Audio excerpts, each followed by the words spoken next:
første dag af Sea Trust Mass var ikke lige nemt hos alle blandt vores 5 deltagende teams. Team Vestin, Shimano Gelumis, 13 Fishing samt Team Sølv måtte grave dybt i grejæsken for at finde den helt rigtige medicin. Team Savage Gear formåede dog at finde store stimer af hugvillige havørreder og oplevede et helt unikt fiskeri, der sikrede dem førstepladsen i begge kategorier på dag 1. Men dagens point for dag 2 er nu nulstillet. Alle 4 teams, der kæmpede for at finde fiskene i fjorden, har nu chancen for at tage revanche. En ny dag venter forude. En dag, som vi har set frem til at præsentere for jer derude. Velkommen til episode 3, og velkommen til den åbne kyst.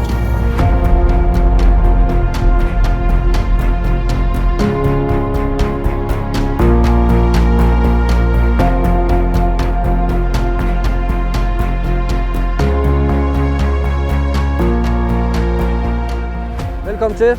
Det er episode 3. Vi er rykket på yderkyst, og forholdene i dag, det er, der er lidt mere vind på, og så drypper lidt.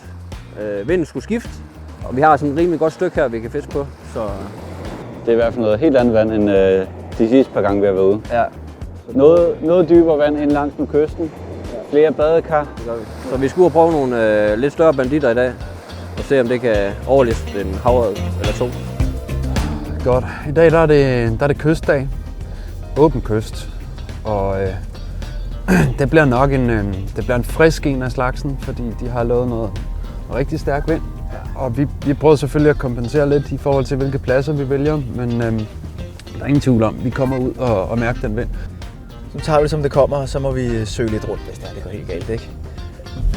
Fisk er her jo. Det er der jo ikke nogen tvivl om. Velkommen tilbage. Vi er på episode 3 og dag 2 for os, det vil sige åben kyst i dag. Apropos afsnit 3, så har vi været op siden klokken 3 morges for at komme helt vildt herned og stå. Ja. Og vi er trætte. Jeg er lidt trætte, men må ikke, at vi bliver belønnet. Det satser vi på. Og så har vi også fået, skal se, om jeg ikke har mistet det. Vi har fået net med. Yes. Ikke helt optimalt i dag, men det er bedre end ingenting. Ja, vi kommer til at stå på det samme sted og fiske. Fordi fiskene her, de trækker rundt ud foran det dybt vand. Så jeg tror egentlig ikke, vi kommer til at gå så meget rundt alligevel. Men ja, jeg tror bare, det skal jeg lige herude. Og vi har taget, vi er på spændestængerne. Ja. Nu er det kyleren. Det er det. Og så er det noget 18 grams og 20 grams. Lige præcis. Og der giver vi den gas. Det gør vi. Og så prøver vi bare at fiske igennem. Godmorgen. Velkommen til afsnit 3. Det er en ny dag og noget nyt vand, vi skal fiske i. Vi er på den åbne kyst. Så i dag der bliver det forhåbentlig nogle lidt større fisk. Nok ikke så mange, som vi fik i går. Men forhåbentlig en ordentlig tynde. Det bliver noget med noget vind og noget regn i dag, men vi lige i snotkassen. Lidt større avn for mit vedkommende. Vi er helt oppe i de her 27 grammer. Og Lars han er på 19, og får vi lige prøve lidt størrelsesforskel.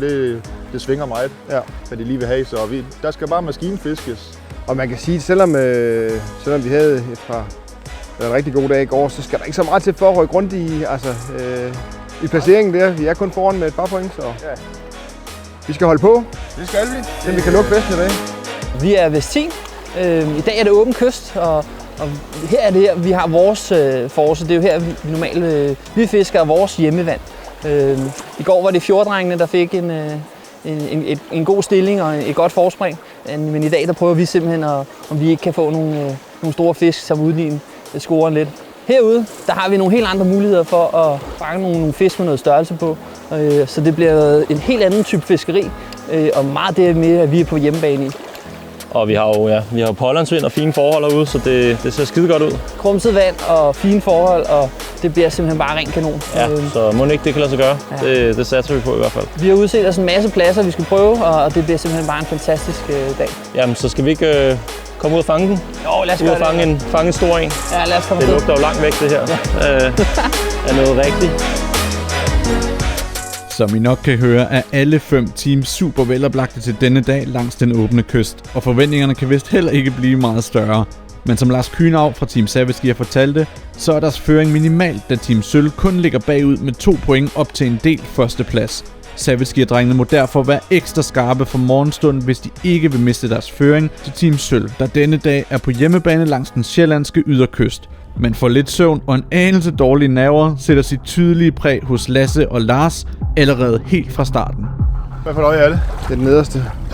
Ja, det er endnu her. Hvis bare du kan holde stangen, mens jeg gør det. Nu kommer en af regningerne for at sove for lidt, for da jeg rækkede den her stang til, der var jeg ikke helt vågen, kan jeg se, for jeg har da glemt et øje. Så det er altid en fornøjelse at stå og rode med herude i regn og blæst og kolde fingre og sådan noget, skulle til at række helt lortet op, så skide godt. Så er køben på igen, så skal vi bare ud og finde køder. Bare det ikke er en chihuahua. Hvad for en? Bare det ikke er en chihuahua. En Grand Danois. Ja, jeg tænker på de her tibetanske tempelhunde, eller hvad den hedder. Ja, sådan en stor bjørnehund. Ja, lige præcis. 1,5 meter høje over ryggen. Ja. Normalt, når man fisker de områder, så går man efter noget strøm, hvor man fisker strøm. Men lige den plads her, der er det meget fint, at når den løber langt ude, for så kan de godt lide at putte sig på indersiden af det. Og der kan man nå dem herfra. Og det er sådan meget med noget sten og noget sand og noget grus og ålegræsbælter og kløvertang. Der er lidt af det hele her. Dybt vand tæt på landen. Og det er en virkelig spændende plads, som med størrelsesmæssigt kan den godt udfordre Sjælland, er jeg ret sikker på. Så vi kæmper videre. Ja, vi er lidt presset, ikke? Men altså, sådan er fiskeri. Altså, det her, det er jo... Ja, det er sådan, det er. Men nu prøver vi at se, om vi kan knække koden og så finde nogle fisk. Jeg fisker med sådan en ny model fra Rapala. En 26 gram. Vi giver en gas. Thomas, han går lidt længere frem. Og så følger jeg bagtrop her. Så vi må se. Jeg tror simpelthen, at taktikken, altså det er bare, at de trækker så meget hernede. Vi kan se, at der står rigtig mange mennesker nede til venstre. Det plejer godt nok, siger Max, at være lige her. Så jeg tror bare, at vi står og venter, som Max sagde før, på at der forhåbentlig kommer nogle fisk forbi, ellers må vi gå lidt frem og tilbage. Men det bliver ikke samme som i går, hvor man bare går for at finde fisk. Det her, der venter vi på dem. Meget klart vandet. Er det klart? Ja. Var det også det sidst? Nej, det var helt grumset. Men der er noget strøm derude og noget alligevel. Ja, det skal kunne lade sig gøre. Morgenen. Virkelig. Jeg havde håbet på, at vi kunne se solen større, men det tror jeg altså ikke lige bliver tilfældet. Det er også bare en god del af oplevelsen, jo? Det var fuldstændig. Det er ret tydeligt at se, at de 5 teams er spredt ud over hele Danmark, der vejret arter sig vidt forskellige blandt alle holdene. Det er alt lige fra sol og lugne temperaturer til regn og blæst. Hos 13 Fishing har de lige nu en del point at skulle have indhentet fra fjordagen, men der skulle ikke gå længe, før Thomas Gravesen prøvede dagens første fisk blandt alle teams. Det her, det var virkelig en forløsning. Og det er så vigtigt det her, Thomas.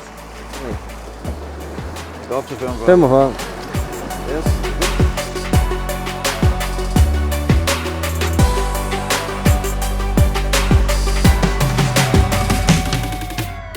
ser rigtig godt ud. Det gør det. Altså det ser meget stille ud, ikke? Men jamen, det tror jeg ikke, skal vi ikke tage fejl af. Nej. Altså det er 2 dage siden vi var her til at prøve det ud. Der var det endnu mere fladt end det her. Ja. Og der er 1,5 meter mere vand i dag, end der var sidst. Og der var fisk i det. Så hvis der er lige så mange fisk, som der var sidst, så meget spændt på i dag. Helt vanvittigt spændt på i dag, altså. Du havde en følger med inden der? Ja. 45 penge, tror jeg. Ja. Hvor du har taget ind over med din der. Du er derude, ikke? Jo. Ja. Få dage forinden havde drengene fra Team Sølv været på netop dette spot og oplevet vanvittige store og hugvillige fisk. Så da forventningerne var skruet helt op til den åbne kyst, var det ret uforstående hos Team Sølv, at dagen startede ud med forsigtige følger frem for kontante hug. Derfor var der intet, som kunne forberede dem på det scenarie, der i kastene kort efter fik tiden til at stå helt stille. God.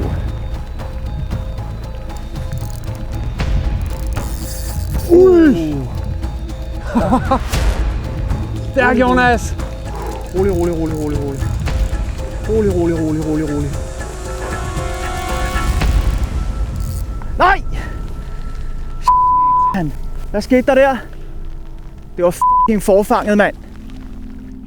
Forfang.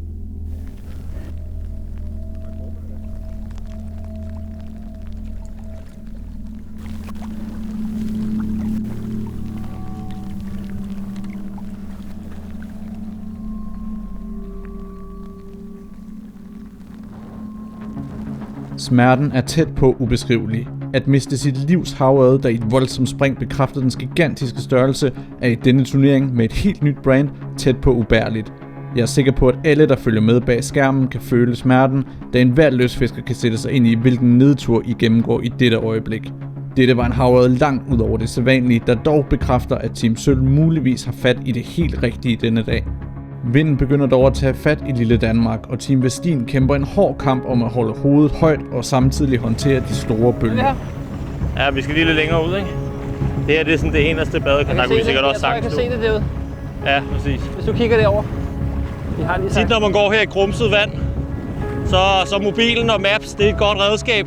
Så kan man finde ud til de badekar, man skal fiske i alligevel. Og det er det, vi gør nu. Nu må vi se, om vi kan ramme dem. Det er sådan her, det skal se ud. Det er gode forhold, det her. Jeg tror ret meget på det lige nu, men lad os nu se. Det er godt fiskevejr, det her. Det er der ingen tvivl om. Men det er også svært at fiske i. Så det stiller lige nogle krav til, at det er vigtigt, at man undgår at få for stor linebue, når man kaster ud. Og så er der jo også det her med ålegræs. Men det virker som om, det er lidt bedre her med ålegræs, og det rent faktisk er muligt at fiske. Så nu skal vi lige fiske det her badekar igennem og se, om der kommer noget. Jamen, vi havde jo egentlig regnet med, at vi skulle trække sådan en ordentlig dyr med ud fra dybet der, men jeg gik og tog på kastet mod land, og så der stod sgu en den også, så det viser bare, at det godt kan betale sig at kaste bagved sig også en gang imellem, fordi af og til så går det sgu ind, hvor man ikke lige regner det. Så selvom vi faktisk fangede flere fisk end alle de andre hold til sammen i går, så er det jo ikke nogen komfortabel føring, vi har nu. Vi skal ud og finde nogle fisk. Ja, altså på den dag her, der er vi jo, på afsnit 3 er vi jo i Big Zero. Ja. Så vi skal i gang. Vi skal i gang. Det var ikke så godt, Lasse.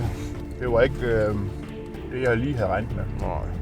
2 små, en følger på midt til plus 40, altså lige plus minus 45, ikke? Det er bare ikke i orden på sådan en plads der. Nej, jeg ved ikke, det lugtede af store fisk. Nej. Så må vi søge nogle andre åbne pladser, hvor det ikke er sådan, du ved, direkte dybvand og strøm, og hvor vi går efter the one big. Så må vi skifte planer og se, om vi kan få nogle antal i dag i stedet for. Ja, for det er jo her, der skulle vi have klappet den store gris. Det skulle vi have klappet Montemus. Ja. Men det kan vi nå endnu. Ja, men vi ser. Kører med en pil stadigvæk. Og jeg har egentlig ikke mærket noget på den. Jonas havde en rulle på. Det kunne da godt være, at jeg måske også lige skulle gå i den retning, hvis det er det, de vil have nu. Ja, fisk. Den ser fin ud. Jonas! Den er ikke dum. I hvert fald helt sikkert en fisk, vi har brug for at få i nettet.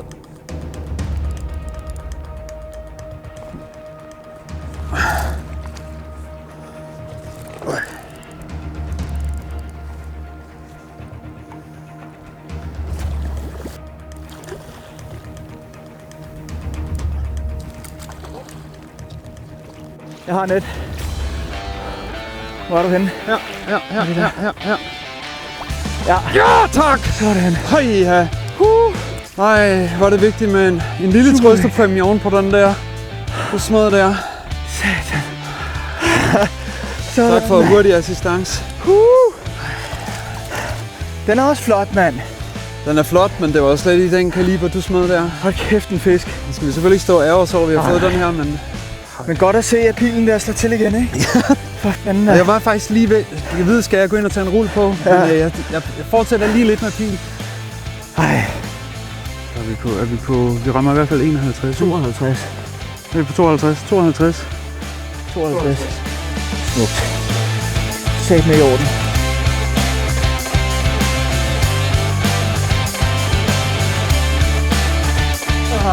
Efter den omgang, du lige optrådt med. Men, det er virkelig, altså det er super blandede følelser lige nu, ikke? Helt mærkeligt.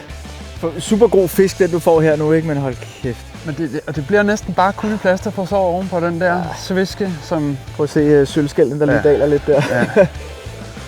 Det var godt men nok, der er ingen tvivl om. Her der har morgenstund sølv i munden. Det må man sige. Oven på den mistede fisk virker denne fisk på 52 cm måske lidt som en trøstepræmie. Men det er uden tvivl en virkelig god start på en solid top 4 for dagen. Team Sølv kan nu sammen med 13 Fishing kalde sig de eneste 2 hold denne morgen med fisk over mål. Dagen er dog stadig lang, og som vi kender det med fiskeri, kan alt vende op og ned på et splitsekund. Det kræver kun et enkelt kast med den helt rette agn på det helt rigtige tidspunkt. Vi kaster over ind på land hele vejen hen til broen nu. Gør vi det? Prøv at se strømmen inde under landet der. Okay, så vi skal ikke fiske det her endnu? Jo, jeg mener, vi vader ikke ud, det var mere Okay. Så lige nu, der skal vi bare have fisket noget vand af. Hey! Så er vi over. Haftet med godt, Lars. Jeg har ikke en god følelse med det, Lasse. Den er fin. Den skal bare i kejsen.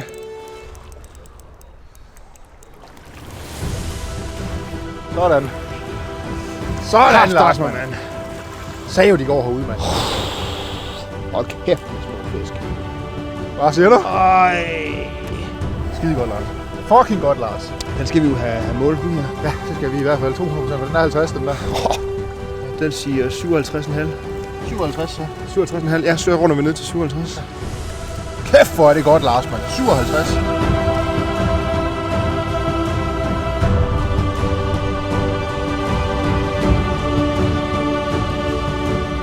Så lykkedes det sgu alligevel at få en med lidt størrelse på. Det er jo ikke verdens tykkeste fisk, men alligevel det er en flot en i går. Den er ved at komme sig, ja. Og den bliver nydelig til sommer. Det gør den. Så kan du fange den igen, og så, kan ja, du så hilser du den. Så hilser den fra Kyne. 57 cm. Ja. Skal vi sende dem fri igen? Ja. Tak for det, ven. Juhu! Skide godt. Skide mega fedt. Kunne jo rigtig godt tænke mig, hvis vi kunne fange bare 3 målsfisk, så vi har udfyldt den top 4 der, for der er altså nogle vigtige point på spil i dag. Og vi kunne se i går, der var det ikke engang alle teams, der fik fyldt den ud, så hvis vi kan lige få 3 målsfisk mere, så kan vi måske begynde at skifte ud. Når den er på plads, så kunne det være godt. Og selvfølgelig er Team Savage Gear nu stærkt tilbage igen i kampen om førstepladsen. Med en smuk kriger af en havrede på hele 57 cm overgår de Team Sølv og tager for alvor hul på dagens fiskeri, som indtil videre forløber uhyggeligt tæt blandt alle vores 5 teams. Nu handler det om for alle teams at få udfyldt deres top 4, og så ellers gå på jagt efter den helt store fisk for at få toppoint for dagen. Men for at dette skal lykkes for et af holdene, skal der for det første lokaliseres nogle fisk, og gerne nogle store nogen af slagsen. Team Vestin, 13 Fishing og Shimano Gelumis har dog bestemt ikke haft den ønskede start på dagen. Jamen, vi er ankommet til det nyt spot her. Vi har lige en kilometer cirka, hvor vi har et godt badekar hele vejen ned faktisk. Lækker bundforhold, ser ud til. Så tro på det. Vi skal bare have den fisk der, så det kan ikke, eller en mere.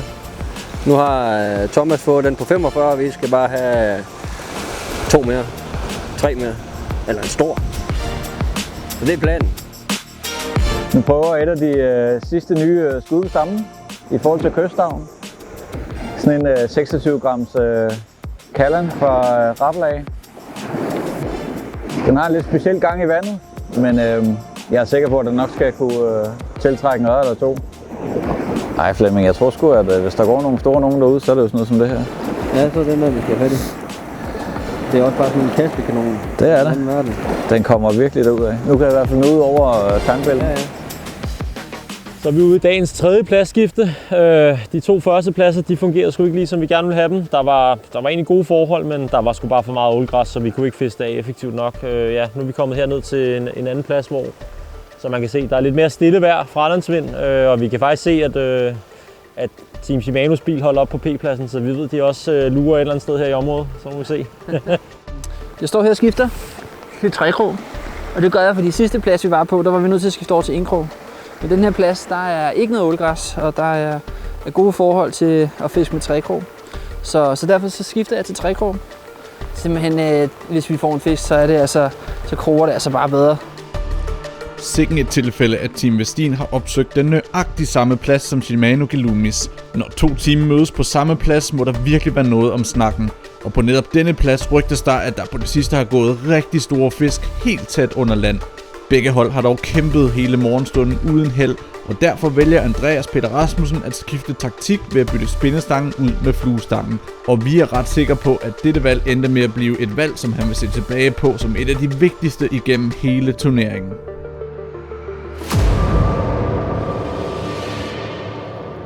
Ui! Fuck! Holy moly! Ej, hvor konge. Kan jeg lige tage nettet? Hold kæft, den er stor, jo. Hold kæft, den er stor. Ja, den er kæmpe, mand.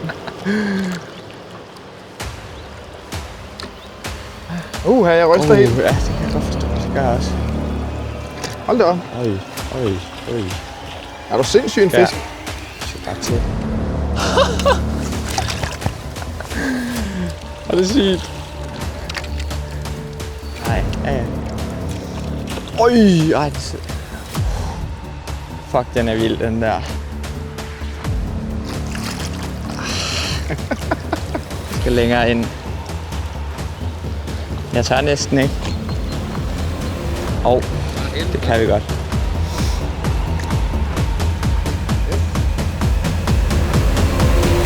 Yes! Hold kæft, den er fin, mand. Nej, hvor er den flot.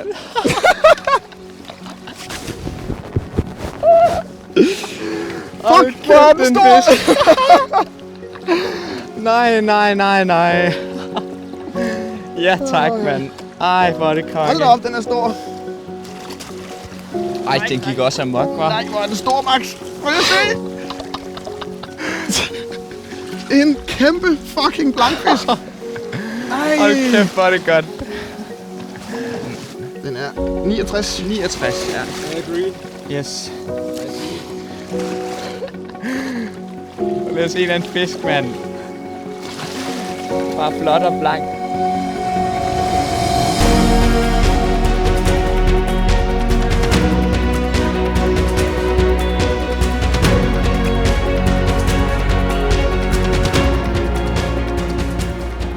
Ej, kæft, hvor fedt. Nå, det er dejligt. Tak for kampen.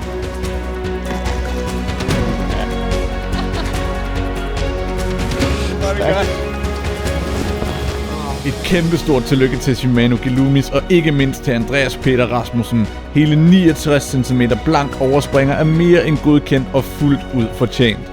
Som vi kan se på scoreboardet fordeles pointene alt efter størrelsen på fiskene landet indtil videre, da vi har 4 teams med 1 fisk over mål.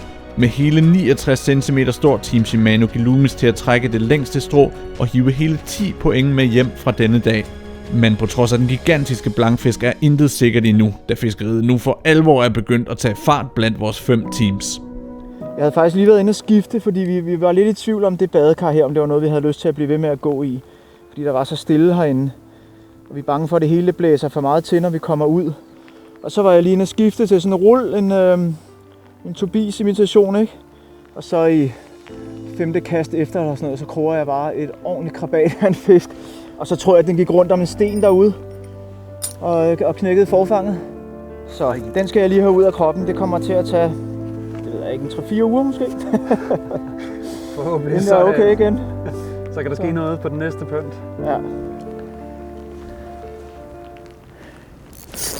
Ja! Stærk, Jonas!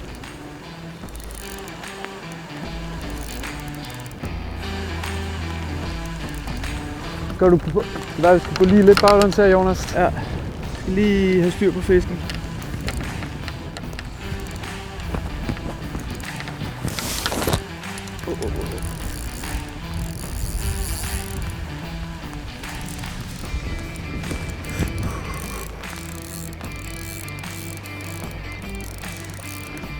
Okay, så går den amok derude. Kom hen til. Kom hen til. Ja, men... Har du den? Yes! Hvor er det vigtigt. Godt, Jonas! Lille plaster på, der smed den krogen. Lille plaster på såret der.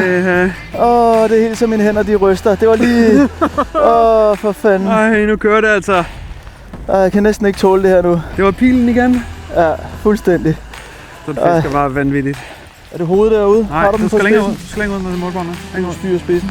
Du styrer spidsen. Ja, der. Så er vi på... 48. 48. Tjek. Modtaget. 48. 48.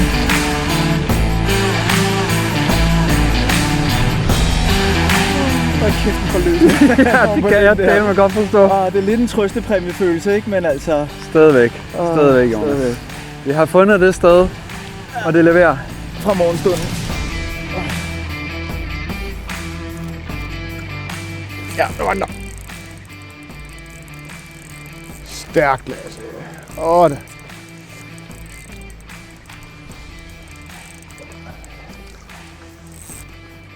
Den kan jo godt, hvis den er over den... Så skal vi lige have præcis centimeter på den. Den er tæt, den er...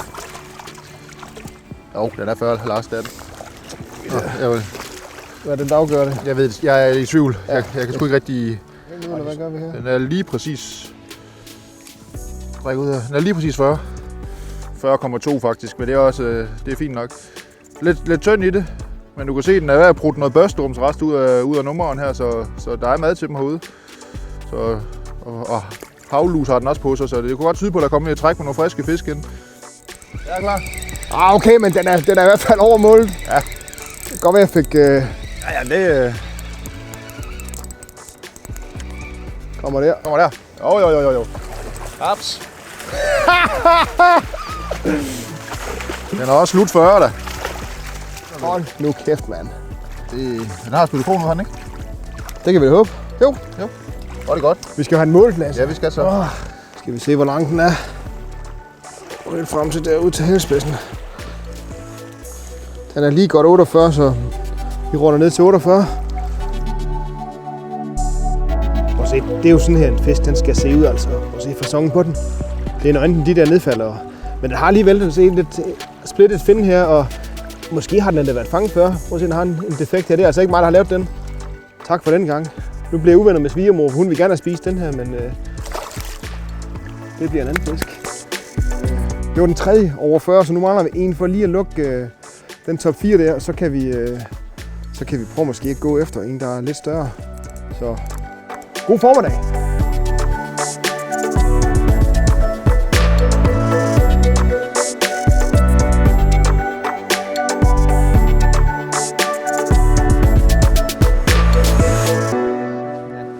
Ja, det er godt. Fået 3. Godt nok kun 1 over 40. Og dem er også langt over 40, kan man sige. Fisk. Oj, sådan. Ja, tak. Der var en over 40 den er over 40. Kæft, de vil bare have den flue der, hva'? Jeg kaster os lige ud. Igen. Den er sgu nok. Okay, vi tager den igen. Skal vi ikke lave ligesom i går, vel, hvor vi mister dem? Max. Skal vi se her. Og så helt længere ned. Der. 1. 40. Der. Ja. 40. 40. En halv. Lige præcis. Dejligt, Max. Ja da, det kører. Kæft, mand. Fluen spiller i dag, mand. Ej, hvor er det vildt, mand. Men det er jo fedt. Fordi vi stod og snakkede om oppe ved bilen, om vi skulle tage fluestænger med. Det skulle vi nok ikke. Ej, nu tager vi en med alligevel, bare for en sikkerheds skyld. Ej, der er mange, man kan se dem. Der. Sådan. Den er mindre. Ud med den, Max. Ja. Der er rigtig mange derude. Det er vist ikke en 40 cm fisk, det her. Hold kæft, en stor fisk, der var oppe der. Helt vanvittigt. Det er Sea Smashes mindste. Havret. Ej, hvor er du fin og lille. Okay, hurtig status. Vi har fanget en overspringer på 69. helt vanvittigt. Og vi har fået en på 40. Og en på 47 lige nu her. 46. 46. Jeg glemmer det. Ja, 46. Det er ret godt. Hvad er det regnet sammen?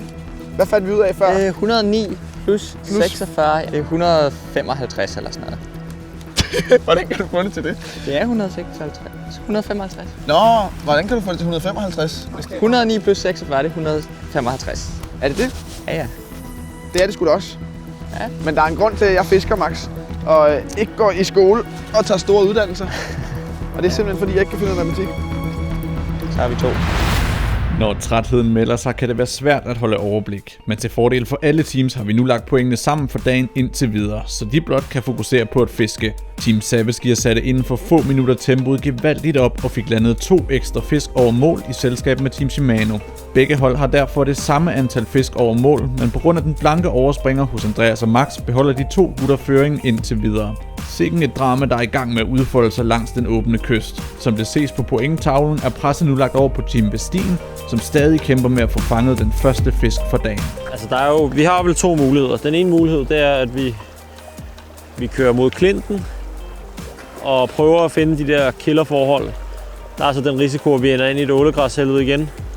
Men at vi leder efter den kant, hvor det er fiskbart. Og så er der den anden mulighed, det er, at vi tæver det her igennem og længere nordpå. Og altså fisker i lorteforhold, og så bare satser på, at lige nu så kommer de. Vi er sådan lidt... Altså, lige meget været vi på skiderne, ikke? Jo. Det så vi er jo nødt til sådan lige at... Hvad er det, vi vil gå efter?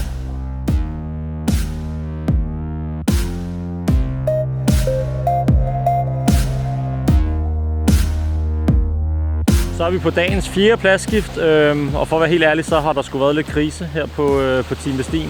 Mads han har hoppet direkte ud i vandet og fisker, og vi har rykket over til noget ren klintekyst nu. Så jeg har sat sådan en salty inline 26 gram på. Vi har godt farvet vand herude foran, så det burde du. Det kommer an på, om der er nogen hjemme, så det skal vi ud og se nu.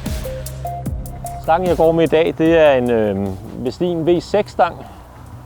Kyststang, og i dag der går vi jo som sagt, som man nok kan se, på noget yderkyst. Og der har jeg valgt en Tifo-stang i kastevægten 7-30 gram. Og det er en super fin stang til det her fiskeri her. Man kan virkelig mærke alt, hvad der sker ude for stangspidsen i den her stang her, og jeg har faktisk lige haft et hug på den. Så det var dejligt endelig at mærke noget i dag, selvom den ikke kom med op desværre. Men det satser vi på, der er en ny, der gør lige om lidt. Ja, nej, det er timing det der. Det var den, der lige huggede på min, Mads. Sådan. Er der noget størrelse på? Skal vi have den i nettet? Den er under. Skal vi have den i nettet, eller så? Tager du den egentlig også? Ja, 37. Hvis vi tager den herfra, så kan den måske lige... Nej, det kan den ikke engang. Nå, så fik vi da en fisk. Mads, selvom det igen ikke er den, vi er ude efter. Men det er altid rart bare at fange noget, ikke? Så har vi fisket det stille vand hernede bagved, og egentlig fundet ret godt med fisk. Og det har været hyggeligt, og det har været komfortabelt at gå herinde på sandet og kaste i en vind, der har været til at arbejde med. Men nu der skal vi altså ud og kæmpe lidt med elementerne for alvor, for der kommer rigtig piv på herude. Og vi kan bare fornemme det allerede nu, ikke? Når vi kigger rundt om hjørnet her, så kommer den stille og roligt. De der 14 meter i sekundet fra vest, som de har lovet, det laver den op til nu. Ja. Så, ja, også jeg giver lidt op, sat en lidt større pil på, for lige at få lidt mere masse at kaste med, holde dem bedre i vinden. Det bliver en hård omgang det derude, men det kan helt sikkert holde på fisk. Det ser jo rigtig godt ud, selvom det er barsk. Ja, lidt de samme forhold, som egentlig var i sidste afsnit, ikke? Altså, hvor vi gik og kæmpede med bølger og sådan, så den tager vi bare igen. Det gør vi det igen. Det gør vi.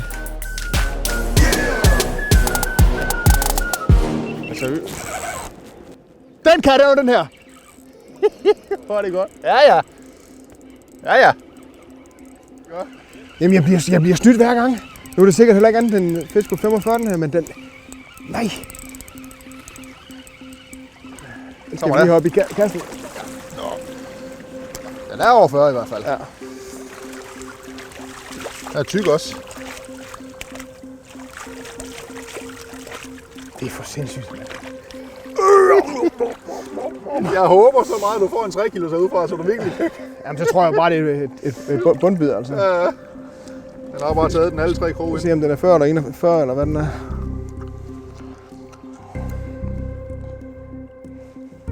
Og til halefind, den står her. Der? Så siger jeg 42,5. Er det lige ikke mere? Nej. 42,5. Så vi runder ned til 42, men så fik vi fyldt top 4. Det var ligesom det, der var første skridt i planen her. Men prøv at se, hvor tyk den er. Den har levet godt. Måske har den også fået Burger King, ligesom os i går. Det er altså for vildt det her, fordi så de der fisk der på 40, 45, 48 cm der, når de tager den derud, den står bare stille. Altså, går der lige et sekund, så det skriger god fisk hver gang, og så var den heller ikke større alligevel, men det er, og de tager den bare, de sætter bare ligesom de skal. Der er ikke nogen slag eller noget, de hugger for at dræbe. Ja, Lars han er en fejre i dag. Det kan jeg rigtig godt lide, fordi at, I går der var det faktisk lidt hen ad Lars' hjemmebane, vi var på jo. Altså, hvor han føler sig hjemme. Hvor jeg fik lov at save ham over. I dag der er der ham, der saver mig over på faktisk det, jeg er vant til.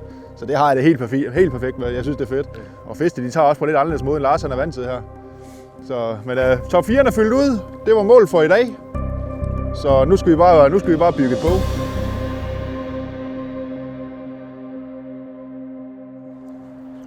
Der! Ja, tak. Pete Javert. Den er over i hvert fald. Okay. Ellers så bliver jeg fuldstændig snydt af strømmen.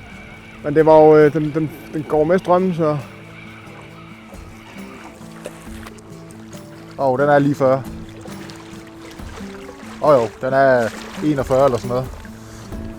Jeg synes det. Ja, den er... Kan den tælle som mere end 40? Nej, det kan den ikke. Nej, den er 40,5. 40,5, ja. Nå. Ja. Men så er det en til antallet. Så er det 5. Ja. Hvilke intense og utrolig vigtige sidste minutter hos Team Savage giver. Med en udfyldt top 4 samt 5 fisk over mål, står de nu igen til at snuppe førstepladsen inden for de 2 kategorier. De andre teams kæmper stadig med at få fanget de første 4 fisk over mål. Shimano Gelumis mangler dog kun 1 havørred på 40 cm fra at have den længste top 4, så lad os se, hvordan Max og Andreas klarer presset i de aller sidste minutter af episode 3. Nu kommer den.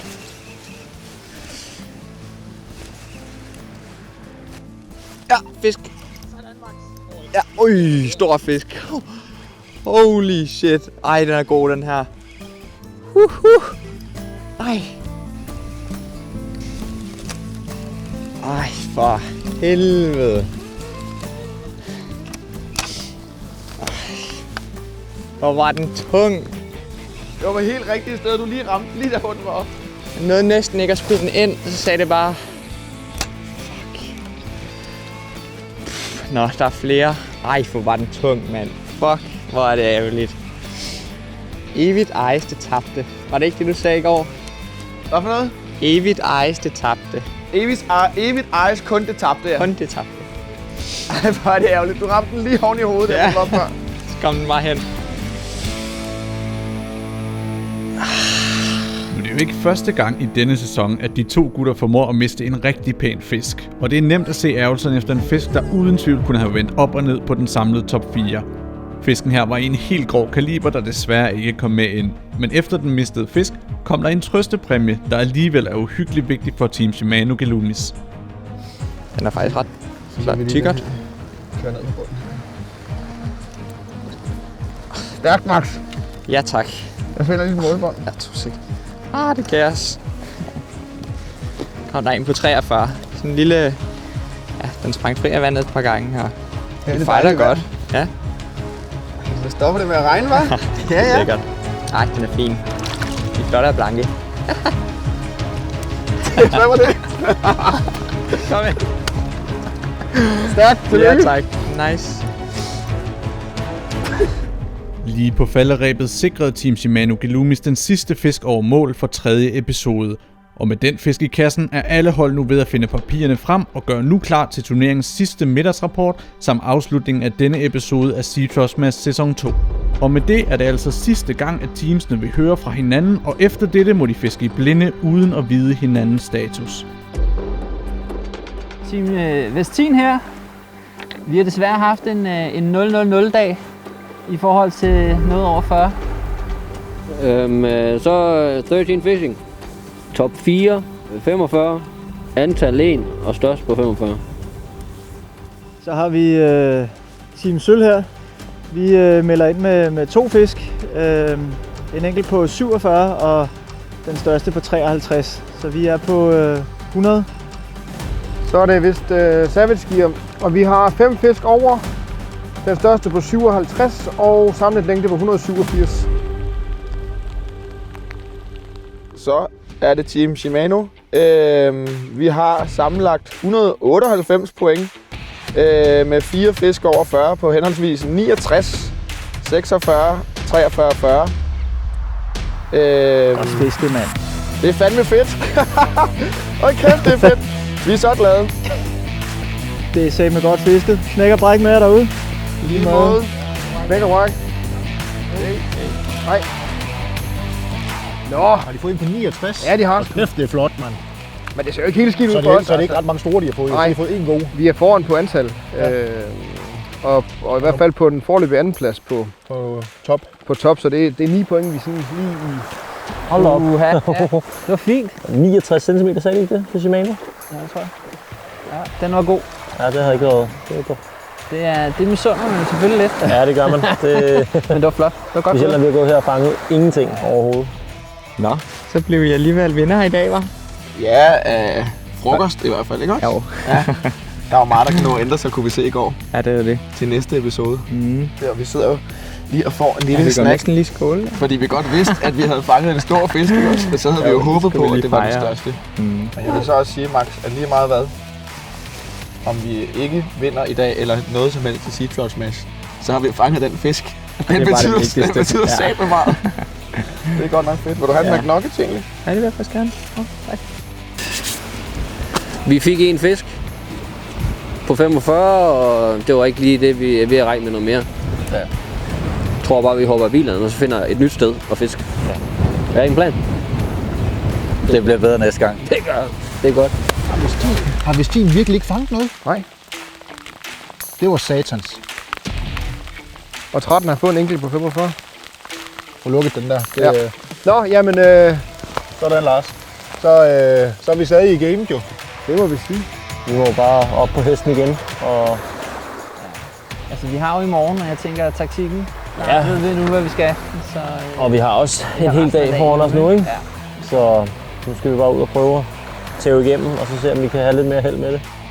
Så takker vi af for episode 3, og så håber vi selvfølgelig, at I vil se med i episode 4. Og der vil vi gøre vores bedste for at Genfange en masse fisk. fange en masse fisk og holde vores placering på dagens tal indtil videre. Davidsky var tæt på. Det var de godt nok. Lidt for tæt på. Ja, det var de. Vi må prøve at se, om vi ikke kan fange en stor en, Max. Ja. Endnu en. Det bliver godt.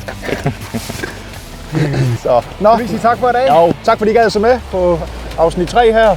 Så vi ses igen i afsnit 4. Håber I vil kigge med.